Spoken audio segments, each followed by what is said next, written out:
Thank you for joining us for previews and predictions of the Smudge Pot going down Saturday night at Covina District Field. Freddie's right, that means none other than Bonita taking on San Dimas in a battle of unbeaten teams.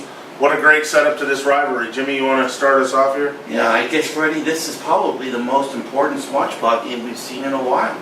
Well, I don't know about, they're all important to all those fans, but I think when you look at how the teams have played this year, it sets up pretty good. And it's going to be on a Saturday night. There's no other games going on. It's going to be at the district, which is kind of cool because that's a real neutral site, and I expect it to be just super packed there, regardless of what's going on in college football. But look, what's going on in college football? Yeah, it's college football Saturday.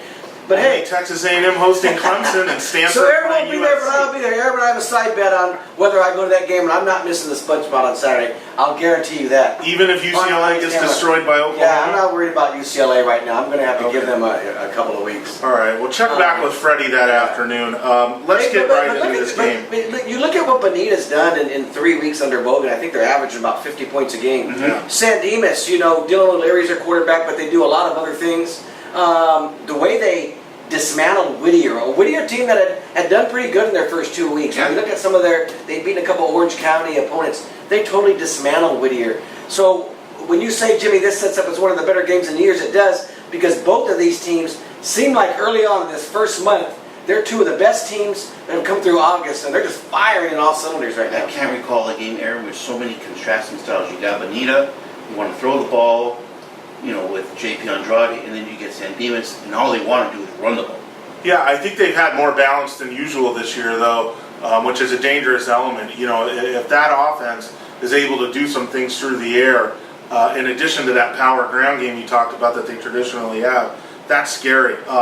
And San Dimas is also playing fantastic defense this season, so they're really kind of the combination of things, and they're actually, even though they're kind of the smaller school in this situation, they're actually the one with the momentum in the series. I think they've won the last two. Yes, correct. Yeah, last two. So, boy, what a perfect way for Bogan, Freddie, to endear himself to the home crowd, the home fans. The 3-0 start's nice, but, if he starts 4-0 with a win over, their rival, that turns, the party really up another notch. So, I think there's a lot of pressure on Bogan actually this week. I mean, you kind of reset things if you lose this game, but if you win, now he's really got things rolling. He turns the table on the rival, and the Bonita fans are starting to sit there and say, wow, this is what we got him for. I don't think things could have gone any sweeter than they've gone for Bogan so far. When you look at the way Bonita finished the season last year, he's already equaled their win total. Right, not making the playoffs. I mean, everyone was under fire over there. It's a tough fan base.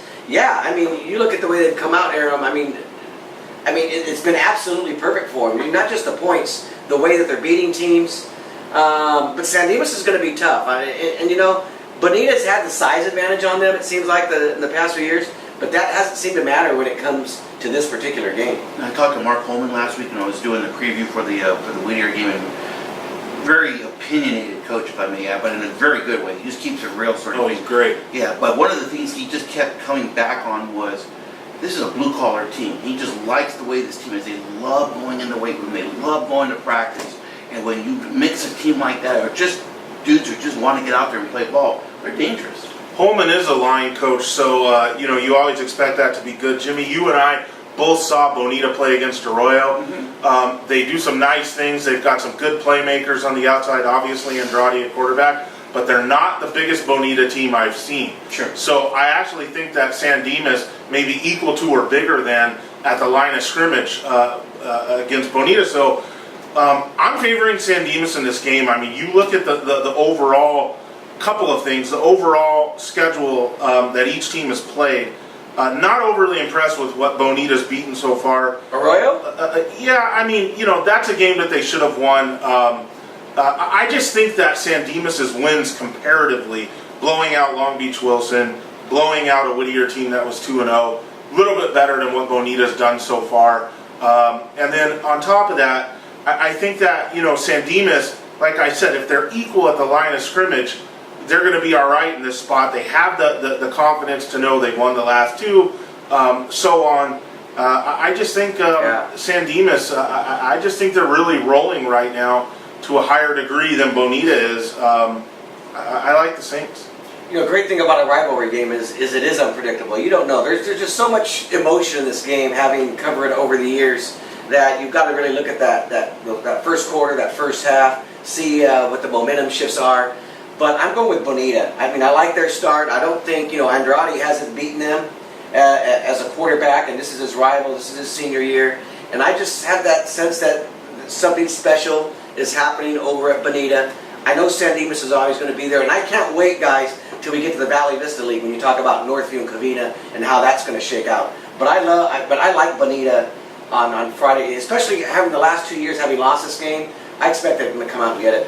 One more thing, James, before you go. Sure. The other factor that I wanted to mention that slipped my mind for a second was the Valley Vista League. I really like the way it looks this year, and I don't want to go against those teams.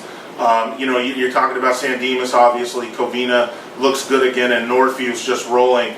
I think you might be looking at, well, I don't want to say they're a better league than the Palomares, but I think you might be looking at a much better Valley Vista League, one that can step up more than it has in recent years. That's why I like text San from Dimas. former Northview coach Jim Arianas, who is saying that, as great as the Comstock teams were the last 4 years, they're saying this might be one of the best Northview teams ever. They're fantastic on D. Yeah. And we'll be talking about this in one of the other videos that you'll see today.